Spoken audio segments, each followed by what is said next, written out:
this is Jeff. Welcome on into another episode of the Tryhard Academy podcast, where it's always better to get good rather than get wrecked. In this episode, we're going to be looking at a legendary creature who, while isn't talked about all that often, nevertheless provides an opportunity to play draw-go control in a manner that has the capacity to squelch the opposition into submission. Cole will be putting on his trusty lab coat and taking the reins mostly for this episode. And I'll tell you, this one is a doozy. In the words of Bill Nye, ladies and gentlemen, safety glasses on. Many of you probably are very familiar with Niv-Mizzet the Firemind. Originally printed from Guild Pack during the Ravnica City of Guilds block.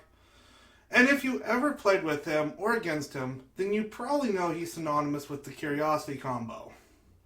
And now you're thinking, but wait, this is cEDH. What the hell would we be talking about Curiosity combo, much less playing Curiosity combo in a question in the first place? Good question. Normally the original Niv-Mizzet comes with the tap ability to order draw a card, which makes him rather prone to removal. And without a land like Cavernous Souls to protect him while he's on the stack, you're almost certainly need a free counterspell to protect him. But what if we said there's a way to make a Curiosity combo work to your advantage without actually having to expand too much of your own resources and or wait for your next turn? Enter Niv-Mizzet Parun. Printed recently from Guilds of Ravnica, this version of Niv-Mizzet comes with built-in protection and quite a bit of extras to boot. Sure, Niv-Mizzet Parun from Guilds of Ravnica is a 6 CMC legendary dragon wizard. And the cost on that is 3 blue and 3 red. This spell can't be countered. It has flying. It also says, whenever you draw a card, Niv-Mizzet Parun deals 1 damage to any target.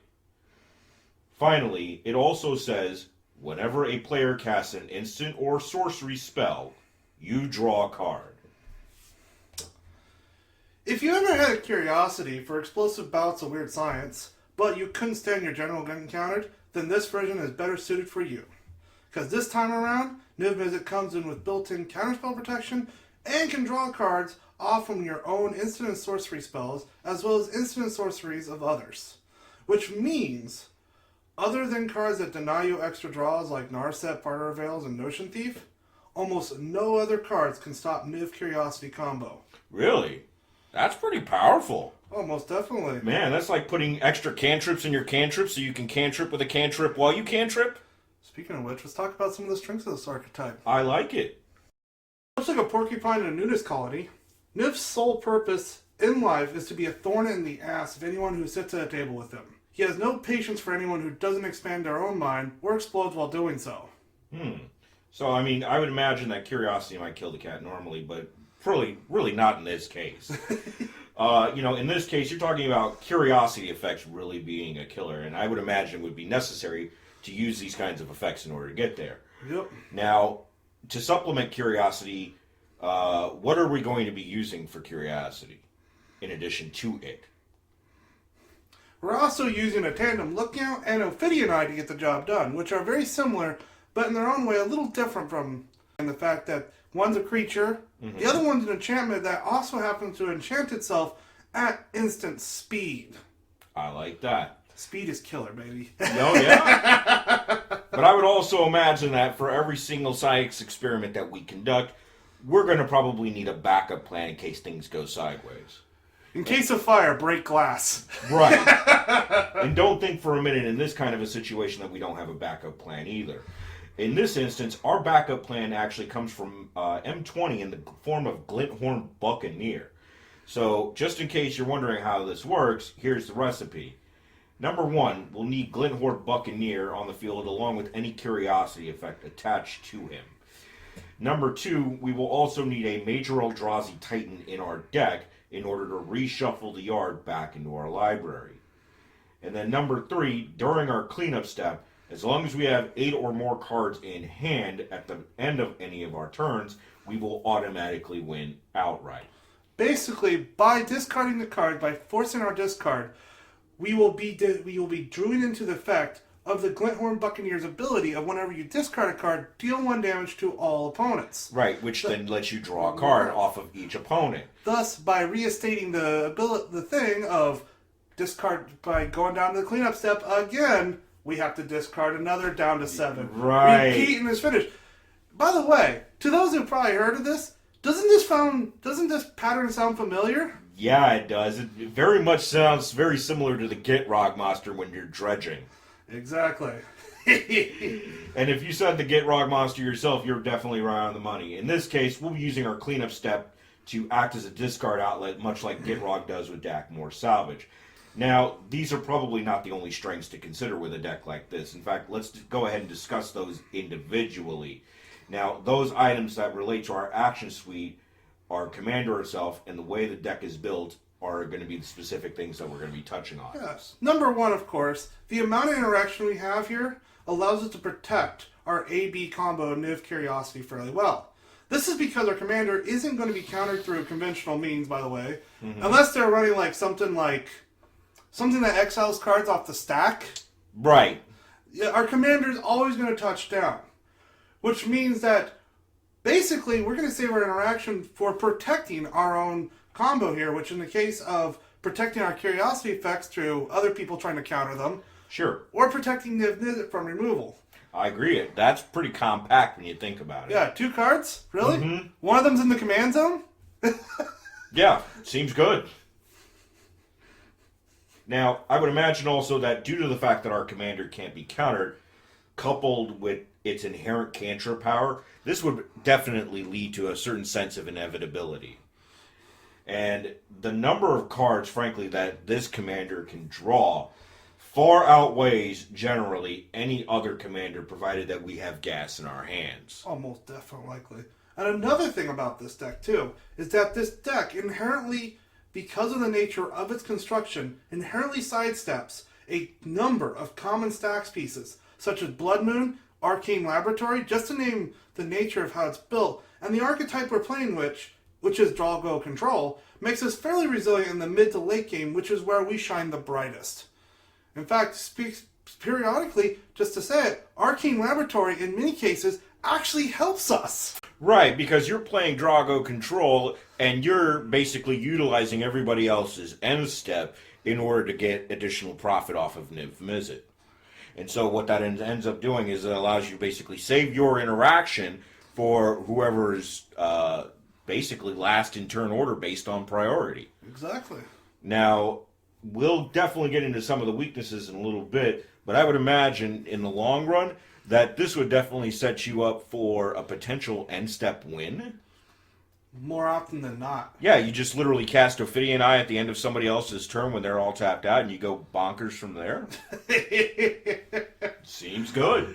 So, this is like any other deck, and we got some weaknesses.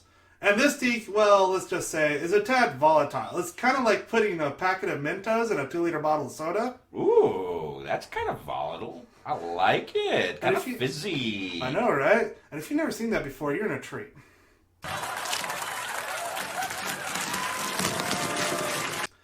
First thing people might call out when they see Niv here is that it's going to be the obvious glaring, I'd say elephant in the room, but in this case it's like a dragon in the room, right? Right.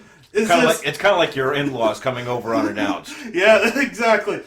Is a mana cost on Niv here. Oh god, yeah. That's dreadful. This is quite literally one of the worst mana costs that a card can be played at. And this is our commander. So yeah, scientifically speaking, this is what we call hot buttered garbage.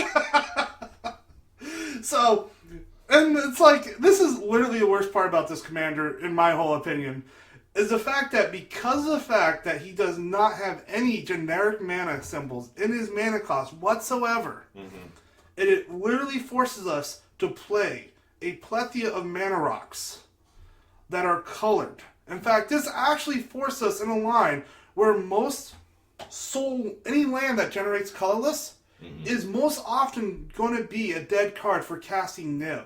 Yeah, I would imagine cards like Mox Diamond, Chrome Mox, Felwar Stone, and similar mana rocks would be the kind of cards that you would have to actually use for your mana acceleration base. Probably even Gilded Lotus, depending on what you decide to build with. Oh yeah, no. In this case, we got Chrome Mox, Felwar Stone, and the like. We also have various other treasure makers. We also have treasure token makers. In the case of Darkside Extortion, which is highly invaluable in a deck like this. Captain Monterey Storm we also run. In fact, she actually gives us a fair amount of value just in her own right. Right. Because whenever you sacrifice a treasure token, she gets bigger. She gets bigger, which means anything that's 4 power and greater at a bare minimum is going to get smacked in the face. Oh yeah, no. Like if someone is like she's actually not even half bad on the offense, and someone uses a Thasios as a wall to block her, I'm like, cool. Pop my token, smash right through the Thasios. Yeah. We also run Treasonous Ogre to help us out on casting Niv here. Oh jeez, that's a lot of mana. Yeah. How much is our life value to us? Not enough. Oh. So, plus this. So, after all that, this also leads us into our next point about this card. Because we're not playing green. After all, we're playing Izzet colors here. Mm-hmm. We're not playing green, which means dealing with null rod effects, since we talked about treasures and all of our rocks, null rod is a nightmare situation. However, though, null rod and collector roof can be dealt with. We actually have plenty of answers for them. The card we really want to talk about, though, is Stony Silence. Yep, that's an enchantment. Do not, forever the life you, if you ever play this archetype, do not let Stony Silence resolve. Do not. And the fact is, though, is that it's a frank of nature that if you're dealing with Stony Silence, it's going to be rough. Respawn it on the stack. However, though, as a little precaution, though, of how to deal with a Stony Silence, in our opinion, though, is that if your Stony Silence is common in your meta, you can run Urza, High Artificer, as a way to sidestep this issue, in some ways, even fix your mana base for you to even cast Niv himself. I like that. That's pretty smart. Now, like any deck that has a reliance on its commander to win, I would imagine theft and neutralization effects are a problem. That's rough. Now, specifically, we're talking about effects like Gilded Drake or even most recently, Oko Thief of Crowns. My God, can you imagine your dragon getting turned into an elk? I will proceed to cry in the corner. Yeah, that would put a real damper on your plans. So to deal with these kinds of cards and or effects, you would obviously want to play appropriate interaction. And that would include countering the offending cards, or in some cases, bouncing Niv in order to protect him. Especially with Oko, do not let it pass go. Do not let it pass the stack. Yeah, no, it dies on the stack. Yeah. Another big problem that we should talk about, and it's a problem that results in Niv-Mizzet's color requirements, of course, is that our land base here is highly sensitive to, in fact, 2 particular cards, in fact. While we could play around a Blood Moon all day long, right? And we have set many progressions into place. 2 cards in particular that will hate us out, though, right, with no business in their mind. Back to Basics and Choke. Yep. That's a problem. Yeah. Now, I would imagine Back to Basics is not that big of a deal due to the high land count, the high basic land count. Yeah, especially on the island compartment there. Right. Which we made sure. Now, Choke, on the other hand, though, that's going to be another problem. Yep. Yeah. Your islands don't untap? That's bad juju. Yeah, that's bad juju. We need islands here. We have 3 blue to pay with. Right. That's called walking uphill with a boulder strapped to your neck. Yeah, no, we don't want to be playing with that type of battle. Yeah, no, we're not Sisyphus here. Now, I would also imagine that depending on what you have, since you're heavily dependent upon the commander itself, that your interaction count and your instant speed spells would be a lot higher than normal. But what about the creature count in this deck? Oh yeah, no, and that's another big issue about this whole archetype. Right. Is that we're very easily going to be target number 1 by a Tymna player because of our creature count, in fact, is excessively low for an archetype. Mm-hmm. I think the deck normally runs anywhere between 8 and 12 creatures, somewhere in that neighborhood. More like, I'd say about 9 on the top end, actually. 9 on the top end? Okay. Yeah, because the fact is, though, is that because of Niv's ability, we really need a lot of instants and sorceries to keep the value train going. Sure. And creatures does not help us out on that. Which, however, though, backfires against us, against Tymna variant decks, who will not only be able to pressure our life total, but will also give them card draw from our empty board states, which is horrendous, especially in the early game. And when you're talking about pressuring live totals, Necropotence and Ad Nauseam use also kind of come to mind. So decks that utilize Ad Nauseam and Necropotence,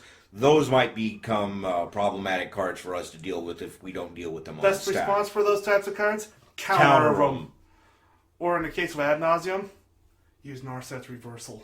Narset's Reversal on Ad Nauseam. And I've seen you do this before. How many cards did you draw? 20 cards? With about 20, 25 cards, something like that? Yeah, with 15 life. That seems pretty good. But of course, that's RNG oriented, right? Yes, exactly. I would imagine RNGesus will sometimes declare you a blasphemer. No. And I've lost games to the RNGesus a couple times, in fact, because of one issue. One of the big problems with this type of deck archetype is that it falls under the fact that we are a draw-go control. Right. Which will mean sometimes poor choice in play at our competitive table will hurt us bad. We can't race fast combo, and due to a lack of black, meaning that we are light on unconditional tutors. Yep. I'm going to tell you right now, it's bad. It's really bad on tutoring. Oh, boy. Right. And, I mean, when you're talking about playing draw-go control, sometimes the table will look at you like you're the table policeman. And that's not necessarily our role there. No. It's not expected for you to be the table police, and as such, you're going to have to be somewhat reliant upon other decks for interaction as well. Mm-hmm. And if you're in a situation where you're going like second to last or last, that could put you behind the 8-ball. Oh, yeah, no. When people look at you and go, hey, you're the table police, so we're going to make you the guy to keep everyone in check. Sure. Yeah, no, that's bad time, Bears. Oh, yeah, that's bad news, Bears. So, let's actually talk about playing this deck here. We actually talked about the commander and some of the pros and cons about this. Let's actually talk about playing this deck. So, the way we get here is playing a little archetype known as draw-go control. And to help make that happen, we play a heavy saturation of interaction in the form of counterspells, removal, and other disruptive cards to help slow the game down to a crawl. Likewise, like any good scientist, we must do our research before we conduct our experiment. Therefore, card draw is essential, so that way we can find answers for cards in play and being played. Furthermore, tutors are also important because we may want, at any point, some particular card that can either disrupt the player or outright win the game. And since these are somewhat limited in the deck, we must use them conservatively. Two cards I also like to mention in this, while we're talking about tutors in fact, are two cards called Metal the Mixture and Drift of Phantasms. Mm-hmm. In specific, they deserve some mention in a deck like this, because they pull double duty in this type of archetype. First off, they can either be a tutor or act as a disruptive card in play. Sure.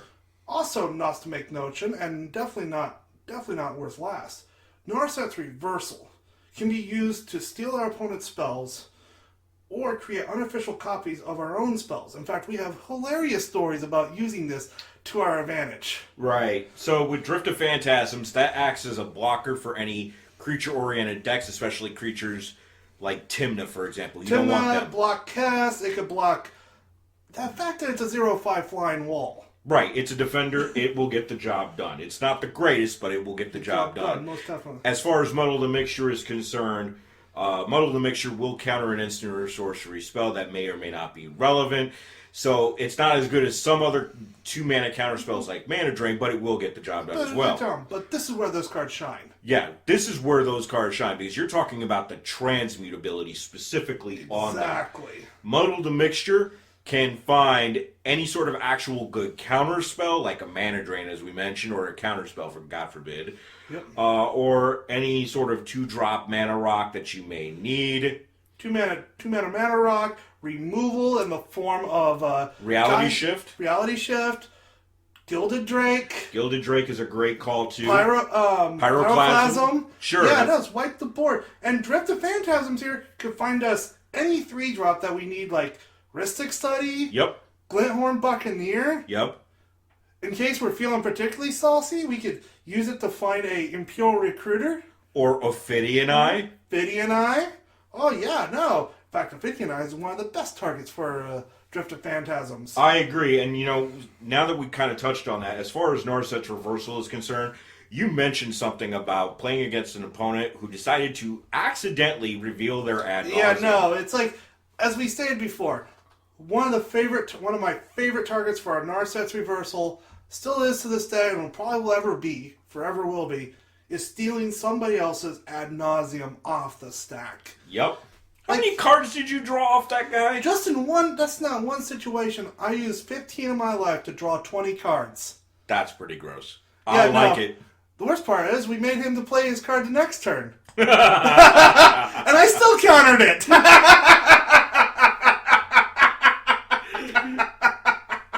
Wow. Let's just say that you should have saw that was a frowny face.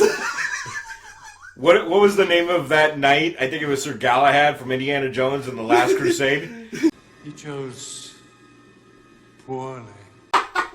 Yeah, no. And the fact is, this is just one instance. We can use this thing to steal counter spells off of stack just so that we can cause other counter spells to fizzle. Yep, you could bounce your own counter spell back right to your hand. They can't touch it, sure. Yeah. We could use it to, in fact, some of the funnier interactions, use it to steal demonic tutors. Sure. Tutor. Demonic tutor instant speed. I like that idea. I get what I want at instant speed. Ooh boy. They're like, oh no. Yep. And the dumbest part about this is that if we're finding ourselves in an emergency situation here, Sure. we can use it to copy our own draw spells. God forbid, yes. It's like, we need to dig deep here, boys. What do we need to do? Hey, I got my dig through time. Let's create a copy of dig through time so we can copy with dig through time. I'm going to dig through time with my dig through time so I can dig through time while I dig through time. Exactly. I like it. It's crunchy. Exactly. But that's just some of the interactions, and I bet you guys have even more stories you could probably have with this card alone. Sure. So, putting all that into perspective, let's move on to our starting 7. Thankfully so, starting hands aren't that exact with a deck like this compared to other decks. It's a lot more fluid than other decks. A hand with some lands, a couple pieces of relevant interaction, and some draw sources are usually fine to work with. Other acceptable keepable hands include ones that have a relevant stax piece that you know will screw with the table. Oh yeah. Grafdigger's Cage and Curse Totem especially cover quite a number of matchups, and do so by ruining mana dorks or other relevant commanders like Thrasios for a while. Hands with Rhystic Study and or Mystic Remora are also usually good enough to keep, provided you can play that draw engine out and keep making land drops with your starting 7. Most important thing regarding your opening hand is to consider the decks you're going against. Yep. If you're looking at a Yisan, a Nagila, or something else that's creature-centric, like Blood Moon, for instance. Blood Pod stacks. Blood Pod, sorry. Your chances are that your Mystic Remora and your various non-creature counterspells are not going to be all that useful. Sure. Likewise, if you're facing down a Food Chain Sliver deck, or various archetypes that are very similar, then Prongify and Gilded Drake aren't usually going to make a big impact in the game. Moral of the story. Choose your starting 7 wisely. So let's talk about some matchups with there. We talked about opening hands, we talked about play, we talked about the pros and cons. Sure. So the matchups here is that, for the most part, we actually have some very interesting matchups. But the following, though, is a rough list of things, though, to expect for your matchups. And the info we're providing here will be generally based on Pacific archetypes rather than on Pacific commanders. The reason why is because that gamespace is currently in a state of flux and is always ever changing. Sure. So starting with fast combo decks, let's get that out the way, because that is the dragon in the big one. That is the dragon in the room. Fast combo decks can be a problem for this deck, especially multiple fast combo decks at the same table as you. As for specific commanders related to this style of play, decks like Gitrog Dredge and Korvold Food Chain are very problematic because they can grind out card advantage better than slower combo decks such as ours.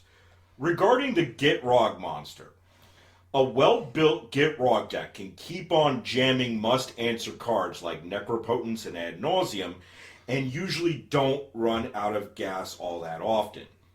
Really, the worst possible role you could be forced into is to have to be the table police. And this is because while you're trying to stop the fast combo deck, or decks, God forbid, your other opponents can very well slip underneath your nose and assemble their own combos, while using you as a meat shield with your counterspells.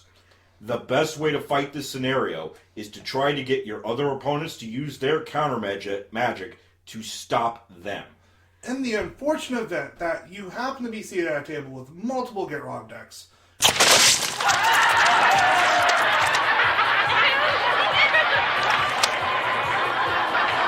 you're going to be in for one hell of a terrible time. This is, without a doubt, bad news for us. Yep. Due to the fact that there is more than one style of Gitrog deck out there, cards that can dig us out of a jam are Curse Totem and Gildrake, for instance. Yep. But remember that these are only temporary solutions, and Gitrog does run Abrupt Decay and Assassin's Trophy. By the way, Abrupt Decay can't be countered, by the way. Yep. And may even run a Homeward Path just to get their frog back. Yep. Pronify will also help us kill the frog with a discard outlet on stack, but then again, this is only a temporary solution. Necropotence, Sylvan Library, Ad Nauseam, and the frog cannot resolve whenever possible. Furthermore, Veil of Summer and Autumn's Veil must be countered as well. Savage Summoning, unfortunately, cannot be countered and must be exiled off the stack. Additionally, Gitrog also runs Cavernous Souls to give us the giant FU. Yep. If you can, somehow, exile Riftsweeper, Dakmor Salvage, and their Kozilek or Ulamog from out of their deck. Better yet, even better than that, convince a player playing black to use Praetor's Grasp, if they run it, on Froggy's Dakmor Salvage, because that will slow them to a disgusting crawl. Another note that should also be brought up is that with Korvold Food Chain, they're a new archetype, but do not let them fool you. They are a very powerful food chain archetype. In fact, in my personal experience, even better than Prosh. Mm-hmm. Do not let their commander or food chain hit the field ever. The value they could occur off those two cards alone is absolutely disgusting. And the fact is that they run they're probably by far the commander to run a Dockside Extortionist in. Yeah. Hands down. If this general hits the field, the card advantage that they can squeeze out from creatures like Dockside Extortionist and Viscera Seer will eventually become too much for you to be able to stop. One particular game where I sat down against a food chain Korvold deck, this individual playing against a Drago control deck, not counting me playing, I believe it was Bloodpod at the time. I want to say so. Yeah. Had let the Korvold player resolve a Dockside Extortionist for quite a number of treasure tokens. They eventually then played Korvold, and then after that, they sacrificed Dockside Extortionist, right? Okay. They sacrifice Dockside Extortionist, they draw a card. Then they sacrifice the rest of their treasure tokens, draw that many cards, make that much mana however they want to, and then proceed to cast a 1-mana reanimation spell. It was specifically Unearth on their own Dockside Extortionist. That was painful to watch. Oh. You ever want to get kicked in the balls? That's a great way to get kicked in the nuts. If I remember correctly, didn't they draw into the win on that one? Yes, they did. On the second go-around, they made more treasure tokens, eventually drew into food chain, and combo killed us. Ouch. So, and that's like some of the bigger ones. That doesn't mean, though, that every archetype is a bad matchup for us. No, and you're right to make mention of that. In fact, let's get into our next archetype, which is slow combo decks. Most definitely. These types of decks are generally favorable matchups. This is because while we have the ability to grind as well as they do, in part due to our commander while he's on the field, it's also because in part of his ability to draw cards based on instants and sorceries, not just in our deck, but other people's. Consultation decks, however, are a bit problematic for us without Niv-Mizzet on the field, as he's our main source of card advantage. Save your counters for Consultation, Pact, Plunge into Darkness, and also save your removal for Labman or Jace, Wielder of Mysteries, Lab Jace. In this kind of a situation, Wipe Away is great if you run it. Thassa's Oracle, unfortunately, cannot and should not resolve, if at all possible, unless you have a Stifle or Trick Bind in your hand, preferably a Trick Bind. Let's talk about option number 3 here. Stax. Okay? For instance, some stax lists, especially creature-based stax lists, can also end up being a positive matchup for us. However, though, this is dependent on the access of their attack. Okay. With that, remember that with stacks, no two stax decks are really the same, and they can each approach the attrition game from a different angle. So with that said, let's approach this topic based on the style of stacks cards in question rather than on the specific deck. Okay. So, Null Rod and other similar style cards, such as Collector Oof and Stony Silence, are a problem for us, and they should be dealt with as soon as possible and on the stack if possible. However, there are some notes to make mention of. With Null Rod and Collector Oof, Null Rod can be shattered and Collector Oof can be burned. However, Stony Silence is a problem that must be dealt with on the stack, as the only true removal for enchantments that we have is by bouncing them back to hand and then countering them. Winter Orb and Static Orb surprisingly are not much of a problem for us. While we can generally weather through these effects if we play conservatively, as we are not much combat damage oriented deck, we save our Braids and Mock Salvages for these cards, and we use them when the coast is clear, when other people have used up their resources. Sure. Back to Basics, however, is a problem and should definitely be countered, and the same goes for Stasis. Agreed. As far as hate bears are concerned, depending on the nature of the hate bear, they aren't usually a problem, as we can generally weather them too.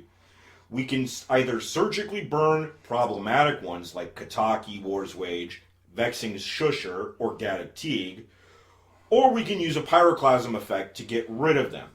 Card draw denial hate bears, however, such as Notion Thief and Alms Collector, must be dealt with on the stack immediately, or else we will not be able to win.